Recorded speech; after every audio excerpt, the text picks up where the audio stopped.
Ketika Rasulullah dapat perintah 50 sholat, itu Nabi Ibrahim pertama yang dilewati karena di langit paling atas dibanding nabi-nabi yang lain. Itu Nabi Ibrahim diam karena beliau tidak punya tradisi protes.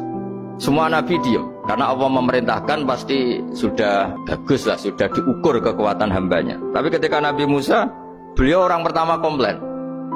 Dapat apa kamu ya Muhammad? Dapat 50 sholat. Apa komentar Nabi Musa? Umat saya lebih gagah-gagah, lebih keren-keren. Pernah saya uji itu tidak ada yang mampu, apalagi umat kamu. Maka kamu mintalah keringanan. Fas'alhu takhfif, kamu harus minta keringanan. Masyhur itu riwayat itu. Kemudian Nabi minta keringanan sama Allah, dipotong hanya 5. 5 masih 45, dipotong lagi 5 masih 40, sampai 9 kali pemotongan. Akhirnya jadi 5 sholat. Itu satu menjadi pelajaran bahwa hubungan dengan Allah Ta'ala itu tidak perlu malu, karena Allah itu suka kalau dimintain. Mestinya kan dipotong 5 minta lagi sungkan, dipotong lagi 5 minta lagi sungkan, tapi ternyata berkali-kali. Bahkan ketika sudah 5 itu Nabi Musa masih bilang, ya Muhammad minta lagi keringanan. Jadi kalau itu dikabulkan itu jadi tidak ada sholat itu kalau 5 masih minta.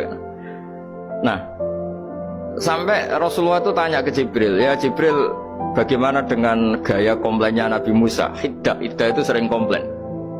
Jawabnya malaikat Jibril, ya roh hiddata, Allah tahu betul tentang komplainnya Musa dan Allah senang. Ya karena bawaan beliau begitu. Ini penting saya utarakan bahwa dalam Islam itu orang yang lemah lembut, yang samahah, Awwahun halim kayak Nabi Ibrahim itu juga Allah suka.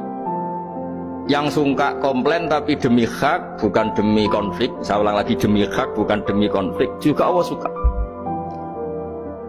Itu kita menjadi dapat sholat yang hanya 5, itu barokahnya komplainnya Nabi Musa. Karena kita yang lemah ini diukur dengan umat beliau yang kuat, ternyata umat beliau tidak kuat. Barokahnya tidak kuat itu dipakai tolak ukur, apalagi umatmu ya Muhammad. Kemudian itu yang menjadikan Nabi sebagai orang yang sangat tawaduk, karena yang merintahkan itu senior. Meskipun kita tahu Nabi Muhammad itu Sayyidul Awwalin wal Akhirin, tapi secara lahir, secara jusmani beliau lahir paling belakang. Dan secara lahir juga beliau Nabi paling terakhir. Jadi secara hukum adab beliau harus sopan.